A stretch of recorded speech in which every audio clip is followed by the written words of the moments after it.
வணக்கம் நேர்களே. இந்தியா முன்னாடி ஈரான்ட்ட க்ரூட் ஆயில் வாங்கிட்டு இருந்தாங்க, ரஷ்யாட்ட க்ரூட் ஆயில் வாங்கிட்டு இருந்தாங்க. இப்போ வெனிசுவேலால க்ரூட் ஆயில் நீங்க வாங்கணும்னு சொல்லி அமெரிக்க அதிபர் டொனால்ட் ட்ரம்ப் பிரஷர் கொடுக்கிறார். இப்போ ஆஸ் அ காமன் மேனா எல்லாருக்கும் உங்களுக்கு ஒரு கேள்வி இருக்கும். உங்களுக்கு அந்த சந்தேகம் வந்திருந்ததுன்னா நீங்க கமெண்ட் பண்ணுங்க.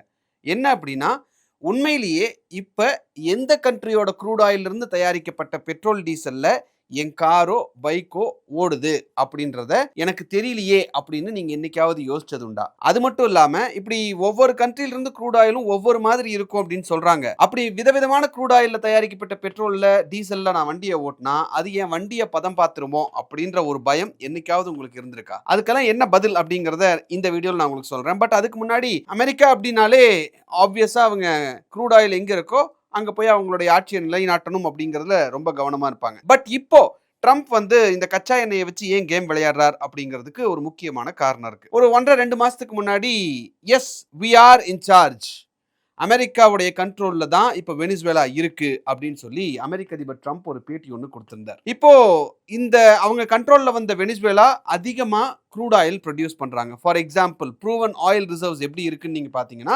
வெனிசுவேலா தான் வேர்ல்டு நம்பர் 1 க்ரூட் ஆயில் ப்ரொடக்ஷன்ல அதிகமா ப்ரொடியூஸ் பண்றதுல வெனிசுவேலா தான் நம்பர் 1. உதாரணத்துக்கு வெனிசுவேலா ஒரு வருஷத்துக்கு 303 billion barrels of crude oil தயார் பண்றாங்க. அதுக்கப்புறம் தான் Saudi Arabia 267 billion barrels of crude oil ஒரு வருஷத்துக்கு. அதுக்கப்புறம் தான் Iran 209 billion barrels of crude oil produce பண்றாங்க. இப்போ ப்ரொடக்ஷன் சைடு நம்ம பார்த்துட்டோம். யார் அதிகமா இம்போர்ட் பண்றாங்க அப்படின்னு பார்த்தா இந்தியா மாதிரியான கண்ட்ரிகள் அதிகமா இம்போர்ட் பண்ணுது. ஸோ நம்மளுடைய இம்போர்ட்ல நீங்க எடுத்துக்கிட்டீங்கன்னா நம்பர் 1 க்ரூட் ஆயில் தான். அதுக்கப்புறம் தான் கோல்டு எல்லாம் வரும். ஸோ இந்தியாவை பொறுத்த வரைக்கும் விலை குறைவா கிடைச்சா ரஷ்யாட்ட இருந்தும் வாங்கிப்போம். இல்ல சந்தை விலையிலேயே ஒரு நல்ல க்ரூட் ஆயில் கிடைக்குது அப்படின்னா நாம ஈரான்ட்ட இருந்து வாங்கிப்போம் அப்படின்ற சிச்சுவேஷன்ல வெனிசுவேலா இப்ப நான் கண்ட்ரோல் பண்ணி என்னோட கண்ட்ரோல்ல கொண்டு வந்திருக்கேன், பிடிச்சிட்டு கொண்டு வந்திருக்கேன். என்கிட்ட இருந்தும் நீங்க க்ரூட் ஆயில் வாங்கணும்ல, இவங்க கிட்ட இந்தியா மாதிரியான நாடுகள்கிட்ட நான் க்ரூட் ஆயில வித்தே ஆகணும், அதுக்கு ஒரு பிளான் வேணும் அப்படிங்கிறது தான் ட்ரம்ப்புடைய யோசனை. ஏன்னா இந்தியா வந்து ஒவ்வொரு நாளும் 5+ மில்லியன் பேரல்ஸ் ஆஃப் க்ரூட் ஆயில இம்போர்ட் பண்ணிட்டு இருக்கோம். ஸோ இப்போ ஆல்ரெடி ரஷ்யாட்டையும் ஈரான்ட்டையும் வாங்கிட்டு இருக்காங்க. இப்போ அவங்கள வந்து வெனிசுவேலா ஆயில் வாங்க வைக்கணும்னா அதுக்கு ஏதோ ஒரு காரணம் சொல்லல. இங்க தான் வந்து ட்ரம்ப்புடைய பிளான்ங்கிறது விளையாட ஆரம்பிக்குது.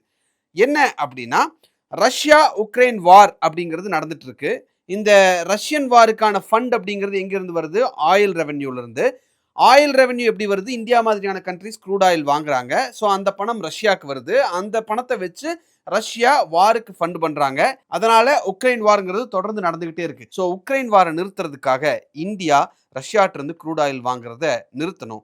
நீங்க அவங்க கிட்ட வாங்குனீங்க அப்படின்னா உங்க மேல டாரிஃப் போடுவோம் அப்படின்னு ஏற்கனவே சொல்லியிருந்தாங்க. அடுத்தது ஆன் த அதர் சைடு பாத்தீங்கன்னா ஈரான் அதிகமா க்ரூட் ஆயில எக்ஸ்போர்ட் பண்ணிட்டு இருக்காங்க. ஸோ ஈரானுடைய ஆயில் ரெவென்யூவை குறைக்கணும். ஏன் அப்படின்னா அவங்க அந்த ரெவென்யூல வர்றதை வச்சு தான் மிசைல்ஸ் பண்ணிட்டு இருக்காங்க அண்ட் ப்ராக்சிஸ்க்கெல்லாம் ஃபண்ட் பண்ணிட்டு இருக்காங்க.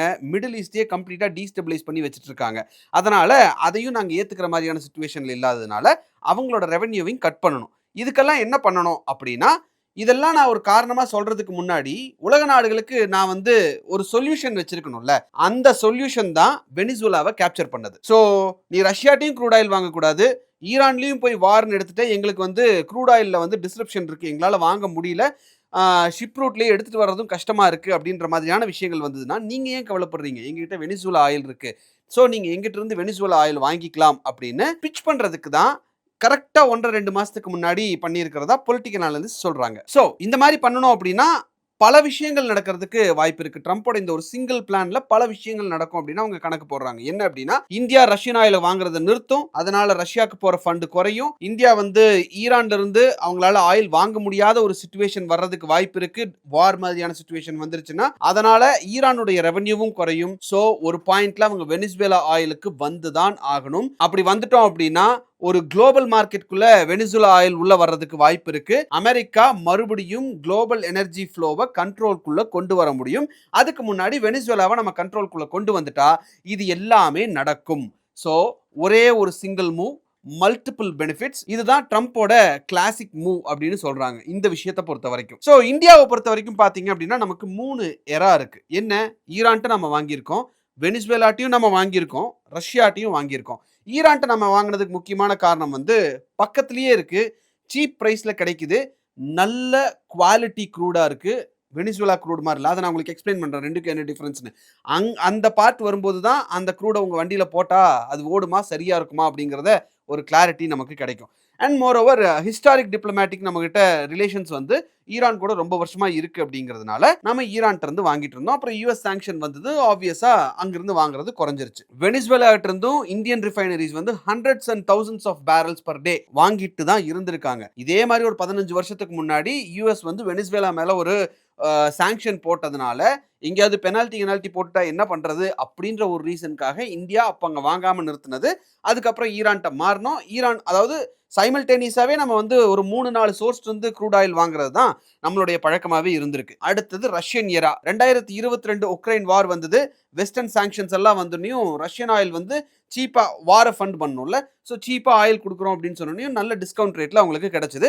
ஸோ ஆப்வியஸா இந்தியா மாதிரியான கண்ட்ரிஸ் அதிகமாக க்ரூட் ஆயில் யூஸ் பண்ண வேண்டிய சுச்சுவேஷன்ல அவங்க கிட்ட இருந்து சீப்பா நம்ம க்ரூட் வாங்கிட்டு இருந்தோம். இந்த மாதிரியான 3 முக்கியமான விஷயங்கள் எல்லாத்தையும் ஒன்று சேர்த்து அவங்க எல்லாத்தையும் இந்த வெனிசுவேலா ஆயில் மட்டும் நான் வாங்க வைக்கணும் அப்படிங்கிறது தான் ட்ரம்ப்புடைய சுச்சுவேஷன் இப்போ. ஸோ இப்படி வெனிசுவேலா ஆயிலை நீங்க வாங்கிக்கோங்கன்னு சொல்லி அமெரிக்கா ஒரு பக்கம் ப்ரெஷர் கொடுத்துட்டு இருக்கும்போது இந்தியா என்ன சொல்லணும் ஆக்சுவலா நோ அப்படின்னு சொல்லி அதுக்கு பல காரணங்களை முன்வைக்கணும். ஆக்சுவலி சொல்ல போனா நிறைய காரணங்கள் இருக்கு. ஒன்னு பிரைஸ் ப்ராப்ளம். ரஷ்யாட்ட இருந்து நான் இந்தியாவுக்கு மேசிவ் டிஸ்கவுண்ட்ல வாங்கினேன். வார் டைம், சாங்ஷன்ஸ் இருந்தது. ஸோ அப்படிலாம் இருக்கும்போது ரஷ்யாவே டெஸ்பரேட்டா ஆயில விற்கணும் அப்படின்ற ஒரு சுச்சுவேஷன்ல இருந்தான். அதனால எனக்கு மிகப்பெரிய பார்கெனிங் பவர் இருந்தது. ஆன் த அதர் சைட் இதே பார்கெனிங் பவரோ இல்ல இவ்வளவு விலை கம்மியாவோ உன்கிட்ட நான் வாங்கினேன் அப்படின்னா வெனிசுவேலா ஆயிலுக்கு விலை குறைச்சு கொடுப்பியா அப்படின்னு சொல்லி கேட்கக்கூடிய கடமை இந்திய அரசு கிட்ட இருக்கு. அடுத்த பிரச்சனை டிஸ்டன்ஸ் பெரிய ப்ராப்ளமா இருக்கு. ஈரான் இருந்து இந்தியா க்ரூட் ஆயில் வாங்குதுன்னா பக்கத்து கண்ட்ரி ஒரே ஸ்ட்ரெச்சில் வாங்கிடுவோம். ரஷ்யாட்ட இருந்து வாங்குறோம் அப்படின்னா அதுவும் கொஞ்சம் பக்கத்து country. When compare to Iran அது கொஞ்சம் தூரம்னாலும் பக்கத்து கண்ட்ரி ஓகே வாங்கிடலாம். சவுத் அமெரிக்கா எங்க இருக்கு? வெனிசுவேலா சவுத் அமெரிக்கால இருக்கு. சவுத் அமெரிக்கால இருந்து நான் எடுத்துட்டு வரணும் அப்படின்னா ஷிப்பிங் காஸ்ட், டிரான்ஸ்போர்ட்டேஷன் காஸ்ட் அதெல்லாம் யார் பேர் பண்றது? எக்ஸ்ட்ராவா நான் பே பண்ண வேண்டியது இருக்கும்ல அப்படின்ற ஒரு பாயிண்ட்டை இந்தியன் கவர்மெண்ட் வச்சாக வேண்டிய சுச்சுவேஷன் இருக்கு. அடுத்த பாயிண்ட் என்ன அப்படின்னா இந்தியா ஆல்ரெடி ரஷ்யா கூட லாங் டேர்ம் சப்ளை கான்ட்ராக்ட்ல இருக்கு. எக்ஸிட் பண்ணா பெனாலிட்டிஸ் பே பண்ண வேண்டிய சுச்சுவேஷனுக்கு நாங்க தள்ளப்படுவோம் அப்படிங்கிறதையும் சொல்ல வேண்டிய சுச்சுவேஷன் இருக்கு. இதையெல்லாம் தாண்டி இதெல்லாம் அமெரிக்கா ஒத்துக்கல அப்படின்னா கூடவுமே இன்னொரு முக்கியமான விஷயம் ரிஃபைனரி மிஸ்மேட்ச் அப்படின்னு ஒரு விஷயம் இருக்கு. அதாவது வெனிசுவேலால இருந்து வரக்கூடிய க்ரூட் ஆயிலுடைய குவாலிட்டியும் ஈரான்ல இருந்து வரக்கூடிய க்ரூட் ஆயிலோட குவாலிட்டியும் அப்படியே வேற. ரெண்டு எக்ஸ்ட்ரீம் அப்படின்னு நீங்க சொல்லலாம். ஸோ வெனிசுவேலால இருந்து வர க்ரூட் ஆயில் வந்து எக்ஸ்ட்ரா ஹெவி க்ரூட். இந்தியன் ரிஃபைனரிஸ் எல்லாருமே இந்த க்ரூடை ரிஃபைன் பண்ண முடியாது. அவங்களுக்கு அந்த கெப்பாசிட்டி கிடையாது. உதாரணத்துக்கு Reliance, Indian oil corporation, Bharat petroleum corporation limited இந்த மாதிரியான ஸ்பெசிபிக் ரிஃபைனரிஸ் மட்டுமே வெனிசுவேலால இருந்து வரக்கூடிய எக்ஸ்ட்ரா ஹெவி க்ரூடை அவங்களால ரிஃபைன் பண்ண முடியும். ஏன்னா அதுக்கான ப்ராசஸே வேற.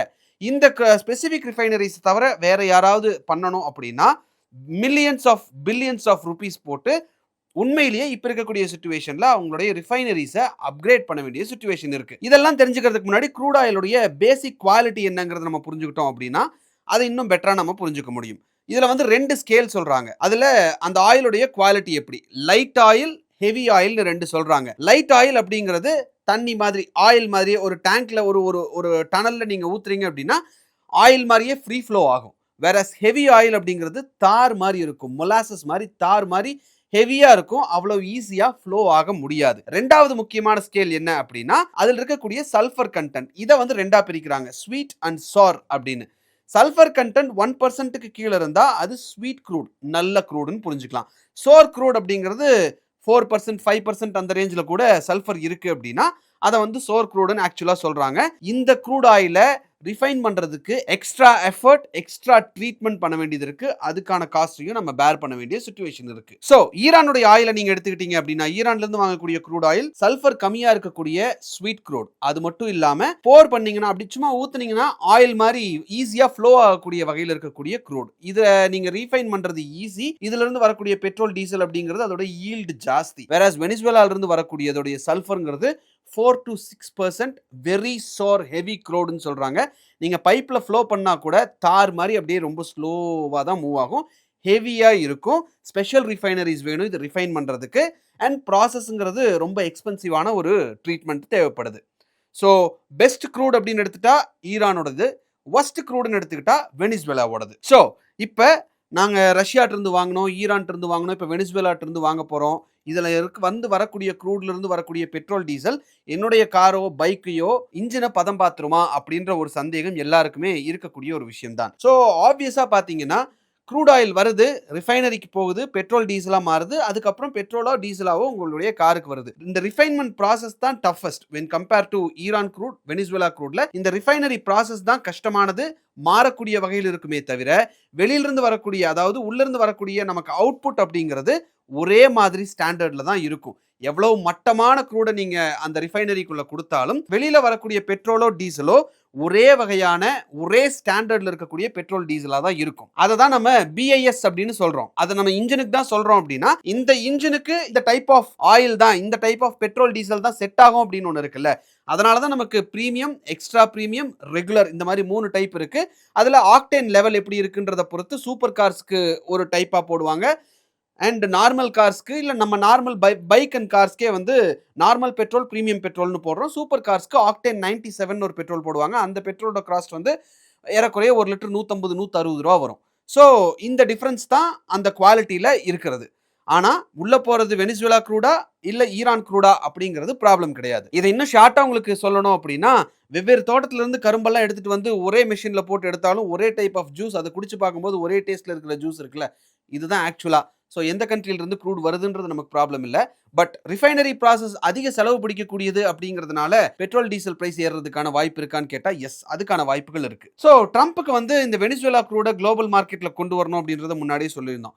கொண்டு வந்திருந்தா, அப்படி கொண்டு வரும்போது வெனிசுவேலாவுடைய ப்ரொடக்ஷனை மறுபடியும் ரீபில்ட் பண்ண முடியும். அமெரிக்காவில் இருக்கக்கூடிய கம்பெனிஸை அங்க இன்வெஸ்ட் பண்ண வைக்க முடியும். அதனால ஆப்வியஸா நல்ல ப்ராஃபிட் யூஎஸ் பார்க்க முடியும் அப்படிங்கிறது தான் அமெரிக்காவுடைய டார்கெட். அப்படி பார்க்கும்போது வெனிசுவேலாக்கு பையர்ஸ் வேணும், இந்தியாவுக்கு க்ரூட் ஆயில் வேணும். 10 பொருத்தமும் பர்ஃபெக்டா செட் ஆகிறதுனால இந்தியாவை டார்கெட் பண்ணுது அமெரிக்கா. சரி, இந்த டீல் ஒன்று சைன் ஆயிடுச்சு, லாங் டேர்ம்ல இனிமேல் வெனிசுவேலால இருந்தா நம்ம க்ரூட் ஆயில் வாங்க போறோம் அப்படின்ற சிச்சுவேஷன் வந்தது அப்படின்னா, யார் வின்னர் யார் லூசர் அப்படின்ற ஒரு கேள்வி வரும்ல.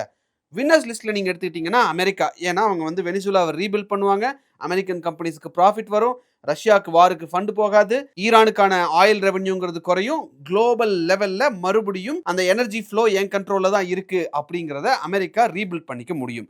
அடுத்தது வெனிசுவேலா. அவங்களுக்கு ப்ரொடக்ஷன் ரீபில்ட் ஆகும், இன்வெஸ்ட்மெண்ட் வரும், இந்த மாதிரியான விஷயங்கள், எக்கானமி திருப்பவும் ரீவைவ் ஆகும். இந்தியாவுக்கு என்ன பலன் அப்படின்னு நீங்க பாத்தீங்கன்னா, அமெரிக்காட்ட இருந்து நம்ம க்ரூட் ஆயில் வாங்குறதுனால நம்ம மேல டாரிஃப் போட மாட்டாங்க அப்படின்னு நம்ம கொஞ்சம் தைரியமா இருக்கலாம். அது ஒன்ன தவிர மிச்சது எல்லாமே இந்தியாவுக்கு பெனிஃபிட்டா அமையறதுக்கான வாய்ப்புகளே கிடையாது. ஸோ இதுல இந்தியாவுடைய அப்பர் ஹேண்ட் எந்த இடத்துல இன்னுமே இருக்கு அப்படின்னு பார்த்தா, அவங்களுடைய நெகோஷியேட்டிங் பவர்ல தான் ஆக்சுவலி இருக்கு. ஏன்னா இந்தியா வந்து massive buyer of crude oil. Venezuela அவங்களுடைய க்ரூட் ஆயில இந்தியாட்ட விற்கிறதுல ரொம்ப கீனா இருக்காங்க. அப்படி இருக்கிறப்போ உன்கிட்ட நான் க்ரூட் ஆயில் வாங்கிக்கிறேன், பட் எனக்கு பெரிய டிஸ்கவுண்ட் கொடு அப்படின்னு சொல்லி நெகோஷியேட் பண்ணி ரொம்ப கம்மியான விலையில, ஏற்கனவே ரஷ்யாட்ட இருந்து வாங்கிட்டு இருந்ததை விட கம்மியான விலையில வாங்கினா நம்மளுடைய ரிஃபைனரி காஸ்ட் இது எல்லாத்தையும் மேக்கப் பண்ணும்போது நமக்கு இந்த பெட்ரோல், டீசல் பிரைஸ் வந்து இன்க்ரீஸ் ஆகாம இருக்கிறதுக்கான வாய்ப்புகள் இருக்கு. பட் இந்த இடத்துல யார் ஆயிலை கண்ட்ரோல் பண்றாங்களோ அவங்க தான் வேர்ல்டை கண்ட்ரோல் பண்றாங்க அப்படிங்கிறத மறுக்கிறதுக்கு இல்ல. இப்ப 2 பேர் தான் இருக்காங்க. ஒன்னு ஆயில விக்கிறவங்க, இன்னொன்னு ஆயில வாங்குறவங்க. யார் இந்த ஆயில் பாலிடிக்ஸ கண்ட்ரோல்ல எடுக்க போறாங்க அப்படிங்கிறத தாண்டி, ஆப்வியஸா விக்கிறவங்களோட கண்ட்ரோல்ல தான் இருக்கும் அப்படின்னா, வாங்குறவங்களுடைய அப்பர் ஹேண்ட் அவங்களுடைய நெகோஷியேட்டிங் பவர்ல தான் இருக்கு. So let's wait and see என்ன நடக்குது அப்படின்னு. இந்த வீடியோ உங்களுக்கு பிடிச்சிருந்தா இந்த வீடியோவை லைக் பண்ணுங்க, ஷேர் பண்ணுங்க, கமெண்ட் பண்ணுங்க, சப்ஸ்கிரைப் பண்ணுங்க. Thank you.